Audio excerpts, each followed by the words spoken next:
काल परवा टी व्हीवर एक बातमी बघायला मिळाली. 10वीचा निकाल लागला आणि 10वीच्या निकालामध्ये आमच्या नगर शहरातील भारतीताईंनी 54व्या वर्षी 10वी पास केली.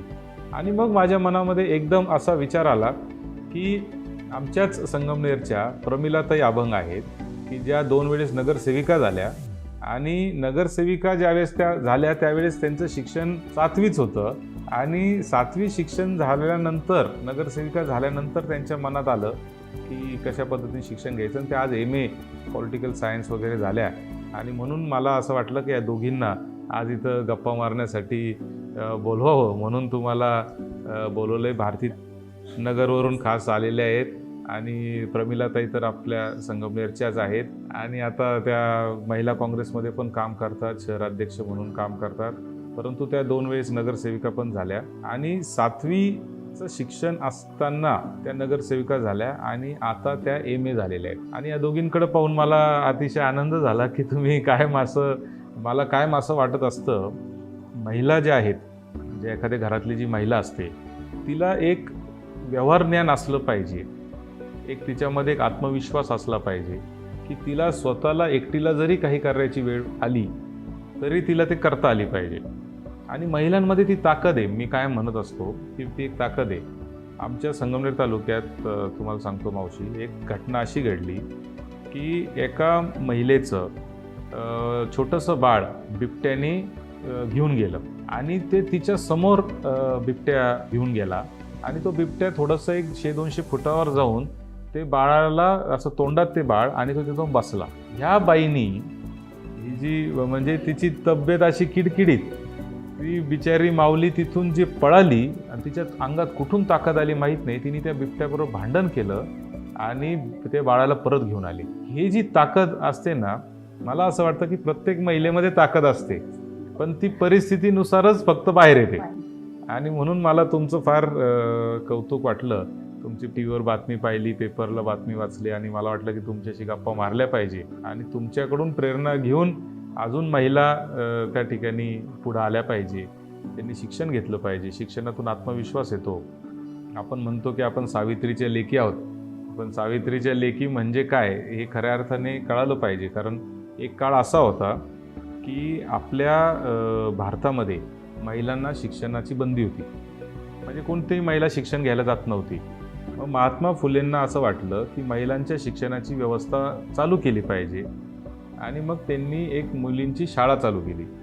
मग मुली त्या शाळेमध्ये येणार नाहीत म्हणून स्वतःच्या बायकोला त्यांनी शिक्षिका केलं आणि तिच्या माध्यमातून मुलींना बोलून त्यांनी त्या ठिकाणी भिडेवाड्यामध्ये पुण्याला हे शाळा चालू केली. आज आपण पाहतो की तुम्ही इथं बसलेले आहेत, तुम्ही दोघी या सावित्रीच्या खऱ्या लेकी तुम्ही दोघी आहात. आता कसं तुम्हाला पहिलं तर हे वाटतं, तुम्हाला हे सगळा प्रवास कसा झाला? प्रवास म्हणजे वयाच्या 13व्या वर्षी माझं लग्न झालं आणि 7वी झाली, माझं शिक्षण तिथंच थांबलं. वडिलांची परिस्थिती नव्हती की पुढं शिकवावं आपण आणि आम्ही 7 बहिणी, त्यामुळं वडील म्हणायचे चहाची गाडी वडिलांची, ते म्हणायचे नाही आता तुमचं शिक्षण 7वी बास, लगेच लग्न करून द्यायचे. ते बरं ठीक आहे. त्यावेळेस काही असं कळत नसायचं लग्न हा प्रकार काय आणि त्या काळात कसं की नवरदेव कोण हा सुद्धा दाखवत नसायचे. आणला मुलगा केलं लग्न. मग त्याच्यानंतर असं संसाराचा प्रपंचाचा सगळा भार सांभाळत मी मोठ्या मुलीचं D.Ed केलं. खूप कष्टात होऊन मी त्याचं D.Ed केलं मोठीचं. मग दुसऱ्या मुलीचं मी ग्रॅज्युएशन केलं आणि मुलाला डिप्लोमाला घातलं.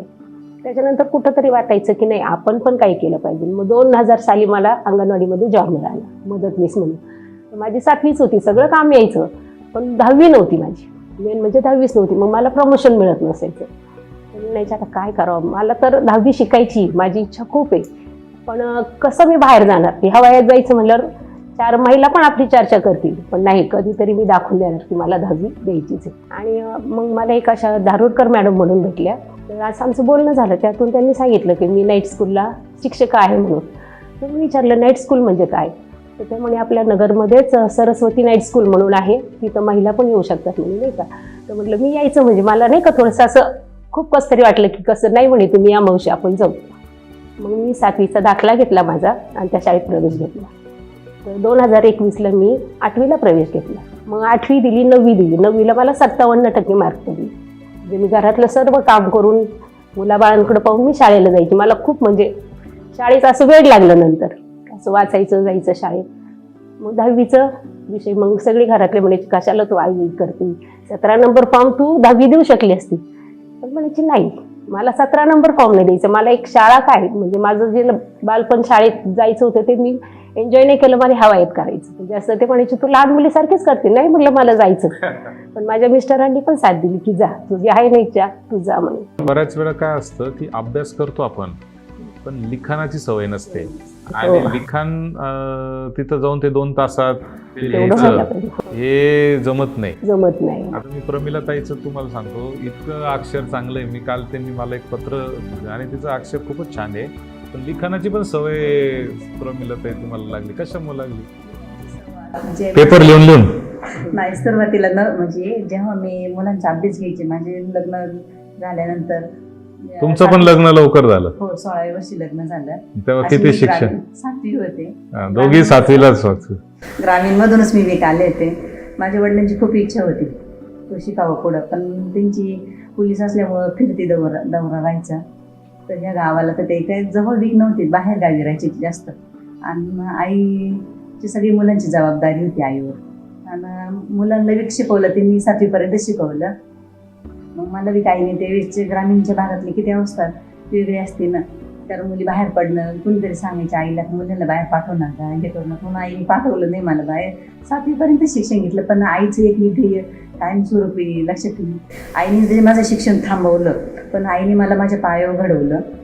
कारण ज्यावेळेस मी शिक्षण थांबवलं तर लगेच तिने मला मशीन क्लासमध्ये कोर्स, म्हणजे गावात होता तो, बाहेर शिक्षणाला पाठवत नव्हती. पण लगेच मशीन क्लास तिथंच लावलं. 2 महिन्यात शिक्षण केलं, मशीन घेऊन दिली, तू तुझ्या पायावर उभे राहा. आणि लगेच 2 मशीन क्लास चालू असतानाच माझं लग्न झालं. पण तुम्ही नगरसेविका होत्या तेव्हा तुम्ही 7वी झालेल्या हो, होत्या. 7वी झालेलं. मग तुम्हाला असं का वाटलं की आपण शिकलं पाहिजे? शिकलं पाहिजे ना, कारण तुम्हाला एखादा असा अनुभव आहे का की एखादा अधिकाऱ्यांनी तुम्ही 7वीच आहात हे त्याला माहिती आहे म्हणून तो थोडंसं बघण्याचा दृष्टिकोन त्याचा वेगळा होता, आणि आता तुम्ही MA होऊन जेव्हा त्या अधिकाऱ्यासमोर जाता तेव्हा त्याचा दृष्टिकोन बदललाय, असं काय वाटतं का तुम्हाला? 7वी असताना नव्हतं जाणवत, पण आता जेव्हा मी MA केलं तर आता कोणी बी, कारण आमच्या ताई आहे ना, ताई प्रत्येकाला सांगतात प्रमिलाने MA केलं, BA केलं, त्यांचा पाहण्याचा दृष्टिकोन लगेच माझ्याकडं बदलतो. मला खूप बरं वाटतं, कारण ताईंचे माझ्यावर इतकं प्रेम आहे का त्यांची थाप आहे ना माझ्या पाठीवर कायमस्वरूपी असते. त्यांचीच प्रेरणा मला खरं मिळते. ताईंची जे आहे ना, सारखे सांगते डॉक्टर साहेब सांगतात मला का सावित्रीबाई फुले, तो जो सावित्रीबाईचा उपमा मला मिळाला तो मी आयुष्यभर टिकून ठेवली. आणि त्याच्या सावित्रीबाईंमुळेच जे आता तुम्ही मागाशी म्हणले सावित्रीच्या लेखी, खरोखर आम्ही सावित्रीच्या लेखी, आणि आम्ही जे सावित्रीच्या लेखी घडलो. आणि तर आम्हाला वाटतं आमच्या महिला खूप, म्हणजे आजूबाजूच महिला या अडाणी किंवा त्यांना असं घराबाहेर पडलं जात नाही. PhDचा विषय करायचा असेल ना तर महिलांमधली आर्थिक साक्षरता या विषयावर तुम्ही कशी वाढवता येईल हे बघा. कारण एकदा आर्थिक महिलेला कळलं ना की कसं मॅनेजमेंट करायची, तिला कोणीच थांबवू शकत नाही. तिथं माझ्या सोनाला असं सांगते, तुमच्या सासूबाईंनी तिचं अस्तित्व निर्माण केलं, तिच्या पावलं तुम्ही पुढे चला. चांगले. म्हणजे खरंच मला माझी मिस्टरांची खूप म्हणजे साठवण, आता आईची तर आहेच, आईने तर खूप मला हे केलं. आणि ताई माझ्या वडिलांना भीक म्हणल्या होत्या तर तुम्हाला तुमच्या मुलीबद्दल काय बोलायचं, तर माझे वडील म्हणे तुम्ही खूप बोलायला लावणार, तिची खूप कहाणी आहे भरपूर आहे म्हणे, ती जिद्दीला आहे. कारण माझ्या बहिणी कोणीच शिकलेलं नाही, फक्त एक बहीण शिक्षिका होती, ती झाली. पण मग मला असं वाटायचं ती शिक्षिका आपलं कुठं तरी झालं पाहिजे, शिकलं पाहिजे. मग BEd करा, MA BEd करा, शिक्षिका व्हा. नाही अजून पण करा ना, MA BEd व्हा, शिक्षिका व्हा. PhD करायची गरज नाहीये, MA BEd करा, शिक्षिका व्हा. मला म्हणजे माझ्या सुनांची खूप साथ मिळते. लगेच मला म्हणलं नाही ताई तुम्ही लगेच जा, आई तुम्ही लगेच जा, तुम्ही खूप छान मुलाखत द्या आम्हाला.